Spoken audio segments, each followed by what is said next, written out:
Hello. I think we're on chapter 15. I need to learn Roman numerals. But we are about halfway through. Almost exactly halfway through. Right, so chapter 15, hopefully. The sixth planet was 10 times larger than the last one. It was inhabited by an old gentleman who wrote voluminous books. "Oh, look, here's an explorer," he exclaimed to himself when he saw the little prince coming. The little prince sat down on the table and panted a little. He had already traveled so much and so far. "Where do you come from?" the old gentleman said to him. "What is that big book?" said the little prince. "What are you doing?" "I am a geographer," said the old gentleman. "What is a geographer?" asked the little prince. "A geographer is a scholar who knows the location of all the seas, rivers, towns, mountains, and deserts." "That is very interesting," said the little prince. "Here at last is a man who has a real profession." And he cast a look around him at the planet of the geographer. It was the most magnificent and stately planet he had ever seen. And that's the geographer.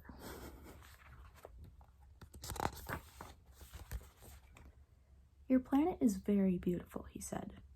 "Has it any oceans?" "I couldn't tell you," said the geographer. "Ah," the little prince was disappointed. "Has it any mountains?"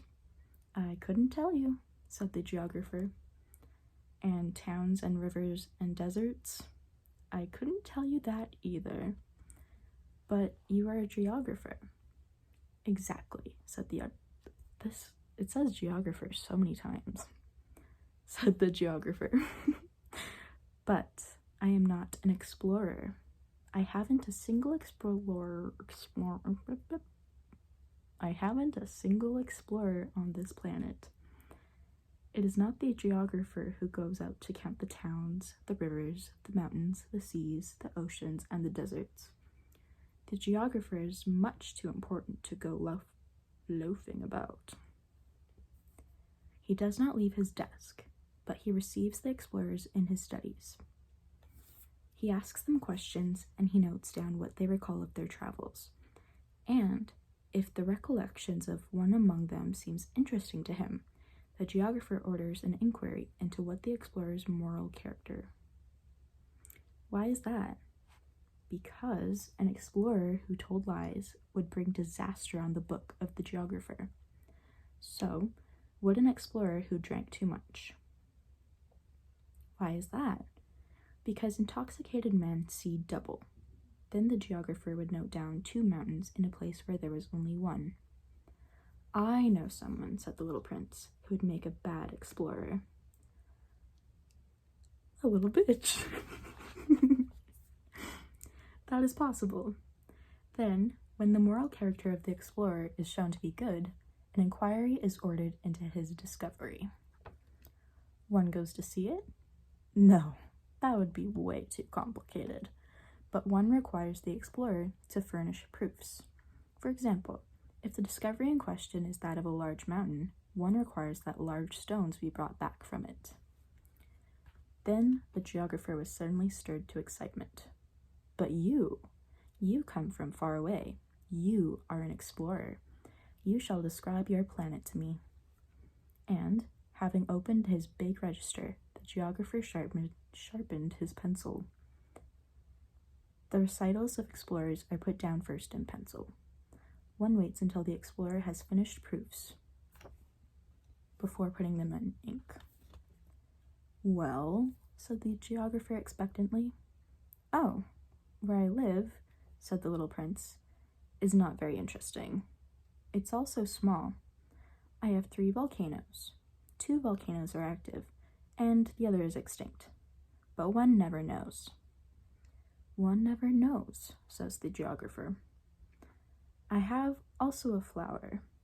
"We do not record flowers," said the geographer. "Why is that?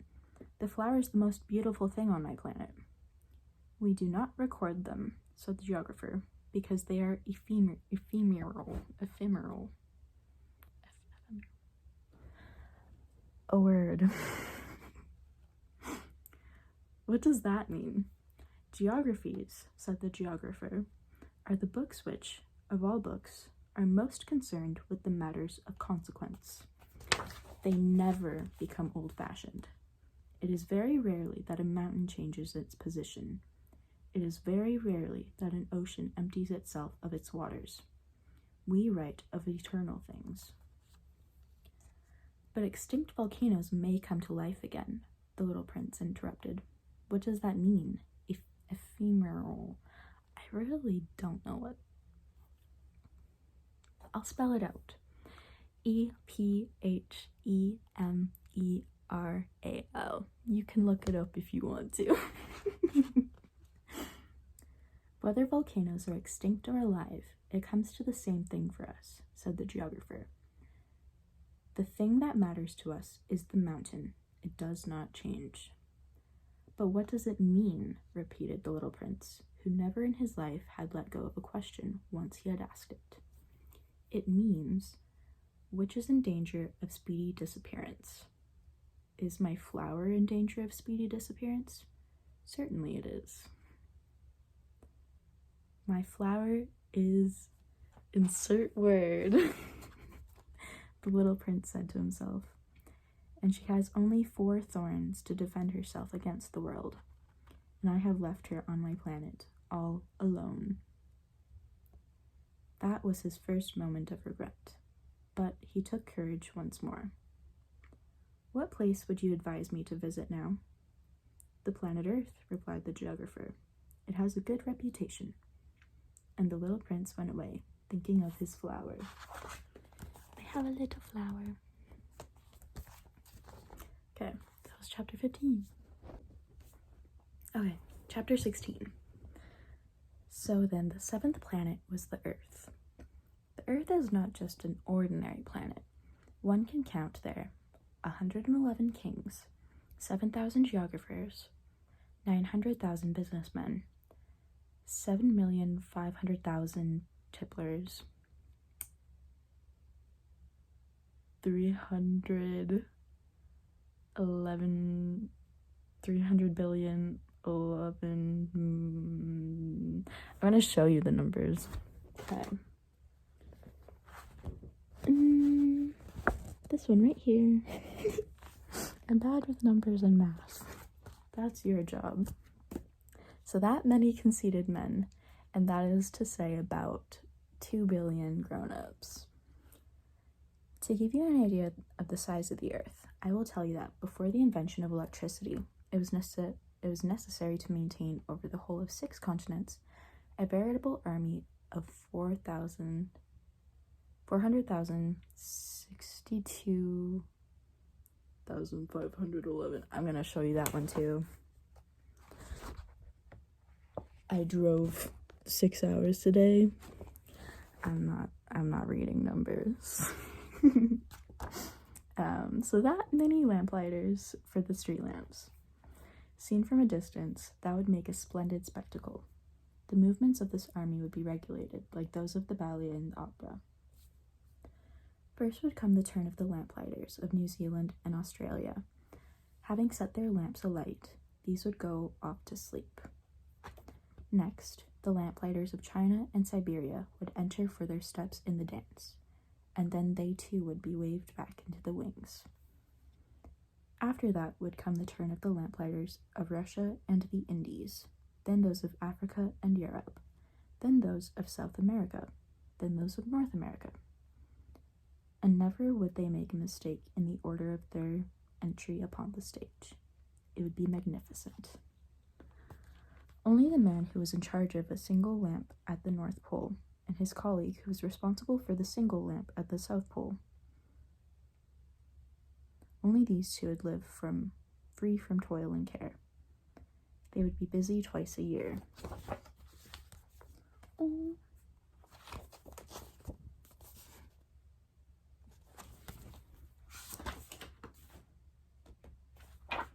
That was it. That was chapter 16. Okay. After that one page, we're at chapter 18. So, when one wishes to play the wit, he sometimes wanders a little from the truth. I have not been altogether honest in what I have told you about the lamplighters, and I realize that I run the risk of giving a false idea of our planet to those who do not know it. Men occupy a very small space upon the Earth. If the 2 billion inhabitants who people its surface were all to stand upright and somewhat crowded together, as they do for some big public assembly, they could easily be put into one public square 20 miles long and 20 miles wide. All humanity could be piled up on a small Pacific islet. The grown-ups, to be sure, will not believe you when you tell them that. They imagine that they fill a great deal of space. They fancy themselves as important as the baobabs. Still don't know if that's how you pronounce it. You should advise them, then, to make their own calculations. They adore figures, and that will please them. But do not waste your time on this extra task. It is unnecessary. You have, I know, confidence in me. When the little prince arrived on the earth, he was very much surprised to not see many people. He was beginning to be afraid he had come to the wrong planet when a coil of gold, the color of moonlight, flashed across the sand. "Good evening," said the little prince courteously. "Good evening," said the snake. What planet is this on which I have come down?" asked the little prince. "This is the earth. This is Africa," the snake answered. "Ah, then there are no people on earth?" "This is the desert. There are no people in the desert. The earth is large," said the snake. The little prince sat down on a stone and raised his eyes towards the sky. "I wonder," he said, "whether the stars are set alight in heaven so that one day each of us may find his own again. Look at my planet. It is right there above us, but how far away it is." "It is beautiful," the snake said. "What has brought you here?" "I have been having some trouble with a flower," said the little prince. "Ah," said the snake, and they were both silent. "Where are the men?" The little prince at last took up the conversation again. "It is a little lonely in the desert. It is also lonely among men," the snake said. The little prince gazed at him for a long time. "You are a funny animal," he said at last. "You are no thicker than a finger." "But I am more powerful than the finger of a king," said the snake. The little prince smiled. "You are not very powerful. You haven't even any feet. You cannot even travel." "I can carry you farther than any ship could take you," said the snake. He twined himself around the little prince's ankle like a golden bracelet. "Whomever I touch, I send back to the earth from whence they came," the snake spoke again. "But you are innocent and true, and you come from a star." The little prince made no reply. "You move me to pity. You are so weak on this earth made of granite," the snake said. "I can help you. Some day, if you grow too homesick for your own planet, I can—" "Oh, I understand you very well," said the little prince. "But why do you always speak in riddles?" "I solve them all," said the snake, and they were both silent. Little stars, and I'm assuming that's the sun or the moon.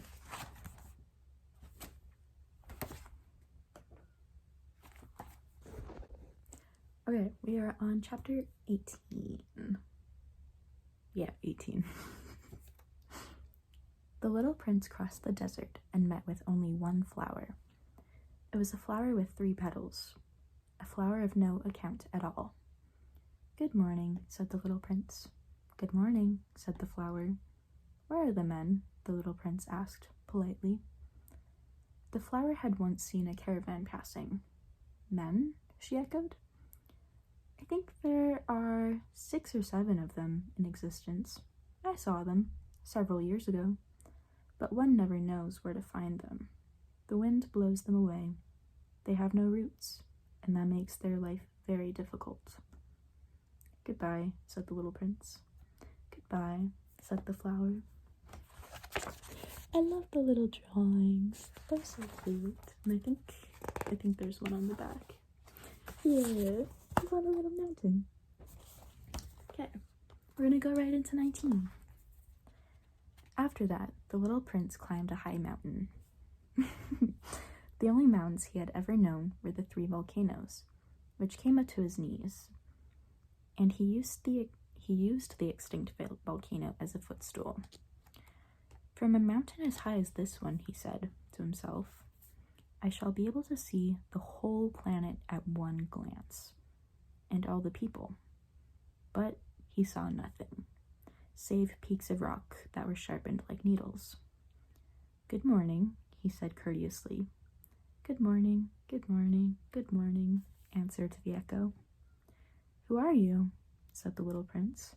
Who are you? Who are you? Who are you? Answered the echo. Be my friends. I am all alone, he said.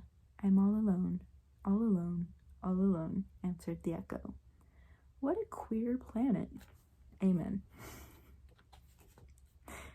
He thought, it is altogether dry and altogether pointed and altogether harsh and forbidding.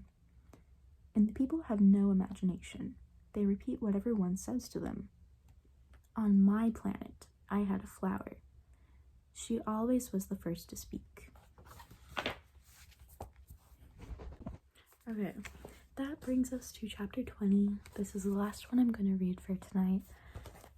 We got through quite a bit more than I thought because we were about halfway when I started.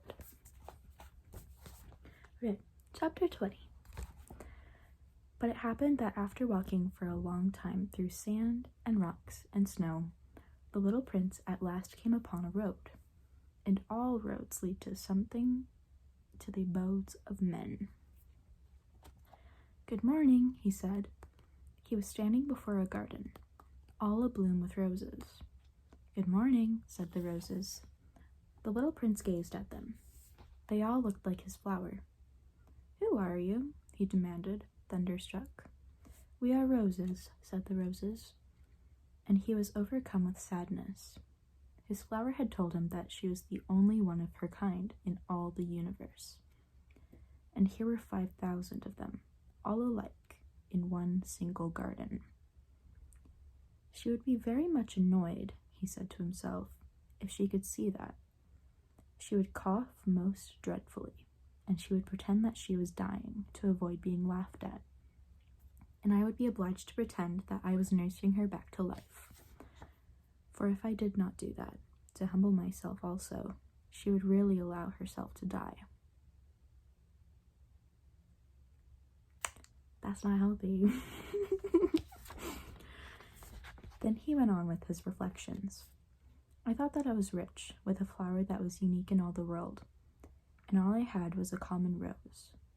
A common rose and 3 volcanoes that came up to my knees, and one of them perhaps extinct forever.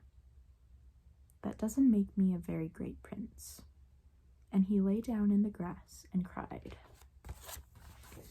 There's him peeping all the roses. It doesn't look quite like 5,000.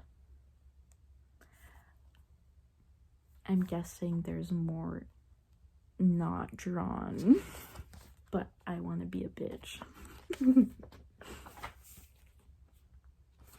There he is laying on the grass. I thought there was going to be more to that one.